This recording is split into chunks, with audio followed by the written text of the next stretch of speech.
where this word of God should be. దేవుని వాక్యం ఎక్కడ ఉండాలి? This word of God should be in our heart. దేవుని వాక్యం మన హృదయములలో ఉండాలి. That is what we read in Psalm 37 and verse 31. 37వ కీర్తన 31వ వచనములో అదే మనం చదువుతాం. The Lord is in our heart. దేవుని ధర్మశాస్త్రం వాక్యం మన హృదయములో ఉంది. And we also read in Colossians chapter 3 and verse 16, let the word of Christ dwell richly in your heart. కొలస్సీ పత్రిక 3వ అధ్యాయం 16వ వచనములో దేవుని వాక్యము ఐశ్వర్యవంతమైన విధానములో మీ హృదయములలో నివసింపనీయుడని చదువుతాం. So that is the place where the word of God should be. దేవుని వాక్యము ఉండవలసిన స్థలం అదైంది. Read in Psalm 1 and verse 2. మొదటి కీర్తన 2వ వచనములో మనం చదువుతాం. Meditate the word of God day and night. దేవుని వాక్యము దివారాత్రము ధ్యానించుట.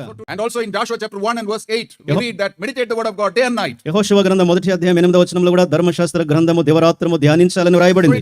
That brings a change in our life. అది మన జీవితములో మార్పును తెస్తుంది. If you do that, this wonderful book will make your life a wonder. అలా గనుక చేసినట్లయితే అద్భుతమైన గ్రంథం మిమ్మలను అద్భుతమైన వ్యక్తులుగా మారుస్తుంది. May the Lord help every one of us to understand the importance of the word of God in our lives. మన జీవితాల్లో దేవుని వాక్యం